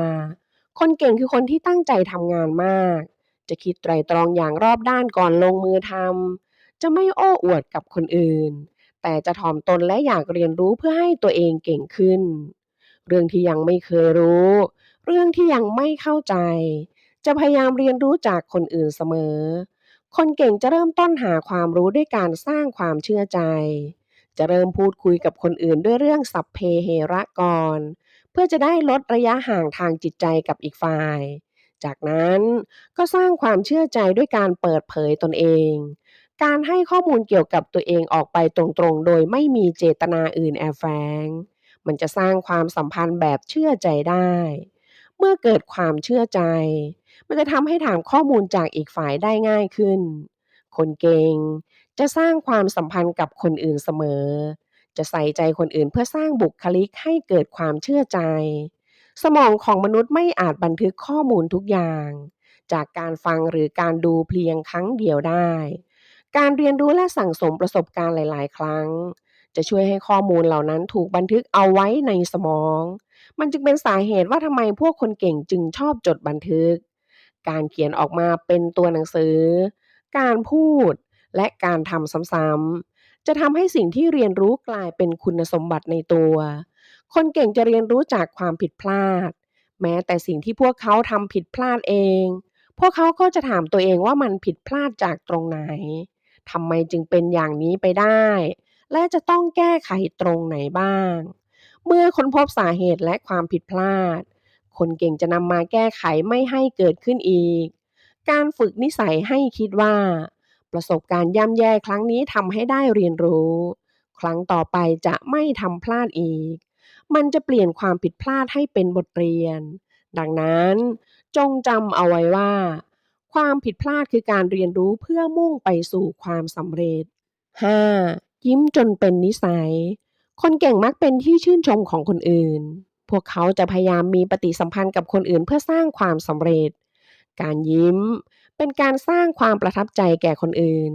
คนเก่งจะรู้ว่าการใช้ชีวิตโดยไม่ยิ้มแย้มจะส่งผลเสียต่อตัวเอง เวลาจดจ่อกับการทำงาน เรามักจะขมวดคิ้ว ทำมุมปากตกจนดูเหมือนอารมณ์ไม่ดี รวมทั้งเกรงไหล่หรือนั่งหลังค่อมโดยไม่รู้ตัว การแสดงออกเหล่านี้สร้างบรรยากาศให้คนไม่กล้าเข้าหา มันจะทำให้คนอื่นไม่กล้าเข้าไปคุยด้วย แต่ถ้าเราเป็นคนยิ้มแย้มอยู่เสมอ รอยยิ้มจะเป็นเครื่องมือที่ช่วยให้คนอื่นอยากเข้าหาเรา เมื่อคนหนึ่งยิ้ม มันจะทำให้คนรอบข้างเกิดรอยยิ้มตามไปด้วย พวกคนเก่งจะให้ความสำคัญกับความประทับใจแรกอย่างมาก เพราะพวกเขารู้ดีว่า การจะคว้าโอกาสในการทำงานได้นั้น สิ่งสำคัญคือความประทับใจแรก พวกเขาจึงยิ้มจนเป็นนิสัย การยิ้มทำให้เกิดความรู้สึกปลอดภัยทางจิตใจ การทำงานด้วยรอยยิ้มทำให้คนอื่นรู้สึกประทับใจ มันจะช่วยให้เราทำงานได้อย่างราบรื่น 6. สร้างความสัมพันธ์ เพราะความสัมพันธ์ที่ดีส่งผลดีต่อการทำงาน วิธีการที่คนเก่งใช้สร้างความสัมพันธ์คือ การพบเจอคนใหม่ๆ แล้วทำอะไรสักอย่างให้อีกฝ่ายเกิดความเชื่อใจ เมื่อเชื่อใจแล้วก็จะเริ่มสร้างความเกี่ยวข้องเรื่องงาน จากนั้นก็ให้อีกฝ่ายแนะนำคนใหม่ๆให้รู้จักเพิ่มเติม จุดเริ่มต้นการสร้างความสัมพันธ์ของคนเก่งคือ เมื่อเจอคนที่คุ้นหน้า แต่ไม่เคยพูดคุยกันเลย คนเก่งจะรวบรวมความกล้า แล้วชวนคนคุ้นหน้าเหล่านั้นไปกินมื้อกลางวันด้วยกัน 7. ให้ความสำคัญกับเวลาพักผ่อน การได้พักสมองให้เต็มที่ในวันหยุดมันจะทำให้สดชื่น มันจะช่วยเพิ่มประสิทธิภาพการทำงานให้ดีขึ้น ความสามารถในการจดจ่อของคนเรามีขีดจำกัด หากสมองถูกใช้งานหนักอย่างต่อเนื่องโดยไม่พักเลย นอกจากจะส่งผลเสียต่องานแล้วยังส่งผลเสียต่อสุขภาพด้วย คนเก่งจึงพักผ่อนเต็มที่ช่วงวันหยุด การพักผ่อนสบายๆกับครอบครัว การทำในสิ่งที่ชอบ มันจะทำให้มีความสุข สิ่งที่คนเก่งชอบทำคือ ออกกำลังกายแบบคาร์ดิโอ คลายเครียดด้วยการสูดอากาศบริสุทธิ์ให้เต็มปอด ออกกำลังกายเบาๆ เช่น เดินเล่น 20 นาที ยืดเส้นยืดสาย 10 นาที หรือวิ่งเหาะๆ สัก 30 นาที อีกอย่างที่คนเก่งชอบทำคืออ่านหนังสือ พวกเขาจะชอบอ่านหนังสือเป็นประจำ เพราะการอ่านหนังสือช่วยให้รู้สึกผ่อนคลาย และปรับการทำงานของระบบประสาทอัตโนมัติได้ วัตถุประสงค์ของหนังสือเล่มนี้ไม่ใช่แค่เรียนรู้ แต่มันคือการลงมือทำทันที เพราะฉะนั้นลองนำนิสัยการทำงานและวิธีการคิดของคนเก่งเหล่านี้มาเปรียบเทียบกับชีวิตการทำงานของตัวเอง มันจะทำให้คุณพบว่ามีทั้งเรื่องที่คิดตรงกันและเรื่องที่คิดต่างกันให้คุณได้เรียนรู้อยู่ไม่น้อย ขอให้คุณค้นหาสิ่งที่ตัวเองไม่มีแล้วนำมาลองผิดลองถูกด้วยตัวเองเมื่อปรับเปลี่ยนพฤติกรรมการทำงานแล้วอย่าลืมกลับมาวิเคราะห์ตัวเองด้วยว่าหากทำแล้วดีก็ควรทำต่อแต่ถ้าทำแล้วไม่ดีก็ควรหยุดการทำแบบนี้จะทำให้คุณเข้าใกล้ความสำเร็จมากขึ้น จงใช้ชีวิตของตัวเองให้เต็มที่ จงแสดงความรักต่อคนที่คุณรักอย่างจริงใจ จงทดลองทำสิ่งใหม่ๆอยู่เสมอ และอย่าด้อยค่าตัวเอง ที่สำคัญจงค้นหาสิ่งสำคัญที่มีความหมายกับคุณจริงๆ แล้วใช้ชีวิตในปัจจุบันให้ดีที่สุด ที่ต้องบอกคุณแบบนี้ เพราะเวลาในชีวิตของคนเรานั้นมันมีจำกัด ตลอดเวลา 25 ปีที่ผ่านมา ผู้เขียนทำงานเกี่ยวกับการรักษาโรคในระยะสุดท้าย เขาดูแลผู้ป่วยมากกว่า 3,500 คน มันจึงทำให้เขาตระหนักได้ว่า พอคนเราต้องเผชิญหน้ากับความตาย ก็มักจะย้อนกลับไปมองชีวิตที่ผ่านมาของตัวเองเสมอ เพราะชีวิตในแต่ละวันนั้นวุ่นวาย คนเราเลยแทบไม่ได้ทบทวนการใช้ชีวิตของตัวเอง จึงไม่ได้ตระหนักว่าจริงๆแล้วอะไรคือสิ่งที่สำคัญสำหรับตัวเอง แต่ว่าถ้าอีก1 ปีจะต้องตาย ผู้เขียนมั่นใจว่า คนส่วนใหญ่จะย้อนกลับไปมองชีวิตที่ผ่านมาของตัวเอง เช่นเดียวกับผู้ป่วยที่เขาดูแลอย่างแน่นอน ก่อนอื่น ขอถามคุณว่า ถ้าอีก1 ปีจะต้องตาย คุณจะอยากไปท่องเที่ยวหรือเปล่า คุณจะอยากใช้เวลาดีๆกับครอบครัวหรือเปล่า คุณจะอยากกินอาหารอร่อยๆหรือเปล่า คุณจะอยากซื้อของที่อยากได้หรือเปล่า และคุณจะอยากทำงานให้หนักขึ้นอีกหรือเปล่า คนส่วนใหญ่คงมีสิ่งที่อยากทำอยู่มากมาย ที่ผู้เขียนต้องถามคุณแบบนี้ก็เพราะว่า การกำหนดเส้นตายของชีวิต มันจะช่วยให้คุณมองเห็นอย่างชัดเจนว่า คุณอยากทำอะไรและอะไรคือสิ่งที่สำคัญสำหรับคุณทว่าเวลาที่สุขภาพยังแข็งแรงอยู่ คนเราแทบไม่ได้ตระหนักถึงสิ่งสำคัญเหล่านี้เลย เมื่อใกล้ถึงช่วงสุดท้ายของชีวิตนั่นแหละ คนส่วนใหญ่ถึงจะรู้ว่าสิ่งสำคัญสำหรับพวกเขาคืออะไร คนเราแต่ละคนล้วนแตกต่างกัน ไม่ว่าจะเป็นยุคสมัยที่เกิดมา ภูมิหลังหรืออะไรที่ให้ความสำคัญ เรื่องความตายเองก็เช่นกัน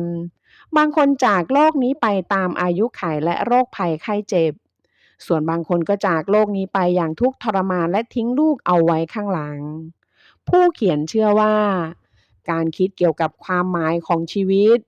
จะช่วยให้เราตระหนักถึงสิ่งที่สำคัญกับเราอย่างแท้จริง และสิ่งที่สำคัญกับเราอย่างแท้จริงนี่แหละ ที่จะมอบความหมายให้กับชีวิตของเรา ดังนั้นเพื่อที่หลังจากนี้จะไม่รู้สึกเสียใจภายหลัง เพื่อที่หลังจากนี้จะใช้ชีวิตของตัวเองให้ดีขึ้น ขอถามคุณอีกครั้งว่า ถ้าอีก1 ปีจะต้องตาย คุณจะทำอะไรและคุณจะใช้ชีวิตอย่างไร หนังสือดีเปลี่ยนแปลงชีวิตได้ในวันนี้มีชื่อว่า ถ้าอีก1 ปีฉันจะต้องตาย เขียนโดยนายแพทย์โอซาวะ ทาเคโทชิ ถ้าอีก1 ปีฉันจะต้องตาย เวลาถามคำถามนี้กับตัวเองคุณอาจเกิดความคิดเหล่านี้ขึ้นมา ที่ผ่านมาฉันไม่เคยรู้สึกภูมิใจว่าทำสำเร็จเลย แทนที่จะเป็นประโยชน์ต่อสังคมกลับต้องรบกวนคนมากมาย ชีวิตของฉันมันมีความหมายหรือเปล่านะ ผู้เขียนพูดได้อย่างมั่นใจว่า ไม่ว่าชีวิตของใคร หรือชีวิตแบบไหน ก็เป็นชีวิตที่มีความหมายแน่นอน เพราะคนเราแค่มีชีวิตอยู่ก็มีคุณค่าแล้ว หากคุณรู้สึกว่าชีวิตช่างไร้ความหมายหรือฉันไม่มีคุณค่าอะไรเลยให้ลองคิดอีกครั้งว่าถ้าอีก1 ปีฉันจะต้องตายแล้วย้อนกลับไปมองชีวิตที่ผ่านมาอย่างละเอียดคุณอาจจะมองเห็นภาพที่แตกต่างออกไปจากเดิมแม้ว่าคุณจะมองไม่เห็นในทันทีแต่ชีวิตและการมีอยู่ของคุณมีความหมายและมีคุณค่าอย่างแน่นอนทุกชีวิตย่อมมีความหมาย แค่ค้นหาความหมายของชีวิตของคุณตั้งแต่พรุ่งนี้เป็นต้นไปคุณก็จะใช้ชีวิตในแต่ละวันได้อย่างเข้มแข็งและมีความสุขแล้วคนส่วนใหญ่เมื่อถามตัวเองว่าถ้าอีก1 ปีฉันจะต้องตายจะคิดถึงสิ่งที่อยากทำในเวลาที่มีจำกัดนี้เช่นอยากจัดการสิ่งต่างๆของตัวเองให้เรียบร้อยจะได้ไม่เป็นภาระของคนข้างหลังอยากเจอคนที่ไม่เจอกันมานาน อยากใช้เวลากับคนสำคัญและครอบครัว อยากไปเที่ยวสถานที่ที่อยากไปมาตลอด อยากหลงเหลือหลักฐานที่แสดงว่าตัวเองเคยมีชีวิตอยู่ ในทางกลับกัน บางคนก็ไม่มีสิ่งใดที่อยากทำเลย บางคนบอกว่าไม่รู้สึกเสียดายเพราะได้ทำในสิ่งที่อยากทำไปหมดแล้ว บางคนบอกว่าความรู้สึกว่าอยากทำอะไรบางอย่างมันหมดไปแล้ว เพราะที่ผ่านมาต้องอดทนไม่ทำสิ่งที่อยากทำเพื่อทุ่มเทให้กับครอบครัวและงานอยู่เสมอและบางคนบอกว่าเดิมทีไม่ว่าจะเป็นเรื่องอะไรก็ไม่ค่อยสนใจเท่าไหร่ก็เลยไม่รู้สึกติดค้างอะไรอย่างไรก็ตามถ้าคุณคิดว่าอยากได้เข็มทิศในการใช้ชีวิตหรืออยากจะหาสิ่งที่อยากทำให้เจอให้คุณลองคิดว่าถ้าอีก1 ปีฉันจะต้องตาย ค่านิยมที่คุณยึดถือไว้ก็จะพังทลายลง คุณจะเป็นอิสระจากกับดักและความคิดที่ผูกมัดตัวคุณไว้ ทำให้ภาพที่คุณเห็นต่างไปจากเดิม นอกจากนี้ คุณอาจค้นพบสิ่งที่ตัวเองอยากทำจริงๆ ไม่ว่าจะเป็นอนาคตแบบไหนก็สร้างได้ตั้งแต่ตอนนี้ ยิ่งเข้าสู่ช่วงครึ่งหลังของชีวิตมากขึ้นเท่าไรความรู้สึกเสียใจที่ไม่ได้ทำบางสิ่งก็จะยิ่งหนักขึ้นเท่านั้น จงเห็นแก่ตัวบ้าง แล้วทำในสิ่งที่อยากทำ ไม่ว่ามันจะเป็นแค่เรื่องเล็กๆ หรือความฝันที่ใช้เวลานานกว่าจะเป็นจริง ความรู้สึกเสียใจที่ได้ทำย่อมดีกว่ารู้สึกเสียใจที่ไม่ได้ทำอย่างแน่นอน เมื่อเราย้อนกลับไปมองอดีตของตัวเองและสิ่งที่ตัดสินใจทำในอดีต ก็คงจะคิดว่าถ้าเลือกเส้นทางอื่นชีวิตน่าจะแตกต่างจากตอนนี้ หรือไม่ก็ในตอนนั้นเราตัดสินใจถูกต้องหรือเปล่านะ แม้จะรู้สึกเสียใจภายหลัง แต่คนส่วนใหญ่น่าจะเลือกทางที่คิดว่าดีกว่าอยู่แล้ว ถึงจะเป็นอย่างนั้น แต่คนเราก็มักจะรู้สึกเสียใจภายหลังอยู่บ่อยๆ ผู้เขียนบอกว่าการที่คนเรารู้สึกเสียใจภายหลังเป็นเรื่องปกติ ไม่ว่าจะเป็นคนฉลาด คนตัดสินใจเก่งหรือคนเข้มแข็งแค่ไหน ก็มีความรู้สึกเสียใจภายหลังทุกคน ดังนั้นเวลารู้สึกกังวลและลังเลว่าจะเลือกทางไหนดี คุณไม่ควรเก็บความรู้สึกเหล่านั้นเอาไว้คนเดียว แต่คุณควรปรึกษาใครสักคนที่คุณไว้ใจและเชื่อใจ ในแต่ละวันเราใช้ชีวิตไปพร้อมกับความลังเลมากมาย ไล่ตั้งแต่เรื่องเล็กในชีวิตประจำวันไปจนถึงเรื่องใหญ่ในชีวิต ชีวิตคนเราต้องเจอกับการเลือกและความลังเลซ้ำไปซ้ำมาไม่รู้จบ แถมบางครั้งก็รู้สึกขึ้นมาว่าไม่รู้จะใช้ชีวิตยังไงดี คนส่วนใหญ่น่าจะเคยมีประสบการณ์แบบเดียวกัน เวลาที่ลังเลกับวิธีใช้ชีวิต คนเราจะตัดสินใจบนพื้นฐานอะไรสักอย่างซึ่งแตกต่างกันไปในแต่ละคน บางคนตัดสินใจโดยใช้สัญชาตญาณ ในขณะที่บางคนตัดสินใจโดยใช้เหตุผลอย่างถี่ถ้วน บางคนก็ไม่ตัดสินใจอะไรปล่อยชีวิตให้เป็นไปตามโชคชะตา เวลาที่คุณไม่รู้ว่าอยากใช้ชีวิตยังไง เวลาที่คุณลังเลสงสัยและต้องตัดสินใจ ให้คุณลองคิดว่าอยากให้ช่วงสุดท้ายของชีวิตเป็นแบบไหน เมื่อคุณคิดถึงจุดจบของชีวิต มันจะทำให้คุณมองเห็นว่าอยากใช้ชีวิตยังไง เมื่อช่วงสุดท้ายของชีวิตใกล้เข้ามาเรื่อยๆ สิ่งที่ไม่จำเป็นจะถูกตัดออกไป แล้วคุณจะนึกออกอย่างง่ายดายว่าอะไรคือสิ่งสำคัญและอะไรคือสิ่งที่คุณต้องการจริงๆ คนเราใช้ชีวิตโดยมีหน้าที่รับผิดชอบอะไรบางอย่างทุกคน ไม่ว่าจะเป็นในฐานะพ่อแม่ ลูก หรือคนในสังคม ยิ่งแบกรับสิ่งสำคัญมากเท่าไหร่ ก็ยิ่งต้องแบกรับความรับผิดชอบมากขึ้นเท่านั้น ในสังคมของเรา การมีความรับผิดชอบสูง และไม่รบกวนคนอื่นถือเป็นคุณสมบัติที่ดี ด้วยเหตุนี้ คนจำนวนไม่น้อยจึงรู้สึกดีใจและภูมิใจที่ถูกประเมินจากคนรอบข้างว่ามีความรับผิดชอบสูง การทำสิ่งที่ได้รับมอบหมายให้สำเร็จเป็นสิ่งที่ยอดเยี่ยม แต่คนที่รู้สึกมากเกินไปว่าต้องทำให้สำเร็จให้ได้ โดยไม่รบกวนคนอื่น มีแนวโน้มว่าจะเข้มงวดกับตัวเองมากเกินจำเป็น ไม่ว่าเรื่องอะไร คนเหล่านั้นจะคิดว่าต้องทำด้วยตัวเอง ผลลัพธ์ของการทำแบบนั้น มันจะทำให้ร่างกายกับจิตใจแบกรับภาระอันหนักอึ้ง การเอาแต่คิดว่าต้องทำเองไม่พึ่งพาคนอื่น ในที่สุดก็มีหลายสิ่งที่จัดการไม่ได้ เนื่องจากมีปัญหาด้านเวลาร่างกายและจิตใจ หากคุณติดอยู่กับความคิดที่ว่า ฉันต้องทำ ให้ลองคิดว่า จะเป็นอย่างไรถ้าอีก1 ปีฉันจะต้องตาย แล้วคุณจะรู้ว่าอะไรคือสิ่งที่จำเป็นต้องทำจริงๆ และถ้ามีเรื่องจำเป็นต้องทำแต่ทำเองไม่ได้ ก็ฝากคนอื่นให้ทำแทนได้ ในวันที่คุณรู้จักพึ่งพาคนอื่น คุณจะได้รู้ว่า มีคนมากมายที่พร้อมจะยื่นมืออันอบอุ่นเข้ามาช่วยเหลือคุณ คุณคิดว่าความเป็นตัวของตัวเองคืออะไร? บางคนเมื่ออยู่ต่อหน้าครอบครัวเป็นแบบหนึ่ง เมื่ออยู่ต่อหน้าคนอื่นก็เป็นอีกแบบหนึ่ง เมื่ออยู่ต่อหน้าหัวหน้างานที่ทำงานก็เป็นอีกแบบหนึ่ง และเมื่ออยู่ต่อหน้าเพื่อนสนิทก็เปลี่ยนไปอย่างสิ้นเชิงราวกับเป็นคนละคน แล้วการเป็นตัวของตัวเองต้องเป็นแบบไหน? คนส่วนใหญ่จะรู้สึกเป็นตัวของตัวเองมากที่สุดเวลาอยู่กับครอบครัวและเพื่อนสนิท แต่ผู้เขียนคิดว่า ตัวเองตอนที่รู้สึกผ่อนคลายต่อหน้าครอบครัวและเพื่อนสนิท กับตัวเองตอนที่รู้สึกประหม่าและพยายามรักษาภาพลักษณ์ให้ดูดีต่อหน้าคนอื่นและหัวหน้าที่ทำงาน ไม่ว่าจะเป็นตัวเองในแบบไหน ก็ล้วนแต่เป็นตัวของตัวเองทั้งนั้น การเป็นตัวของตัวเองนั้น มันไม่ใช่แค่การได้อยู่ในสถานการณ์ที่ผ่อนคลายและรู้สึกดี ไม่ใช่แค่การได้แสดงความคิดเห็นของตัวเองออกมา และไม่ใช่แค่การได้ใช้ชีวิตตามใจตัวเองเท่านั้น เพราะไม่ว่าจะเป็นตอนที่รู้สึกประหม่าจนตัวเกร็ง ตอนที่รู้สึกแย่ รู้สึกทุกข์ใจ รู้สึกเกรงใจและรู้สึกอดทน ก็ล้วนแต่เป็นตัวของตัวเองทั้งสิ้น มันจึงมีความเป็นไปได้ว่า เมื่อคนส่วนใหญ่บอกว่าอยากเป็นตัวของตัวเอง อาจเกิดจากความรู้สึกไม่ชอบตัวเองในแบบที่กำลังเป็นอยู่ หรือไม่อยากใช้ชีวิตในแบบที่ผ่านมา เมื่อสิ่งที่เป็นอยู่แตกต่างจากสิ่งที่อยากจะเป็น เราจึงพูดออกมาว่าไม่ได้เป็นตัวของตัวเอง การเป็นตัวของตัวเอง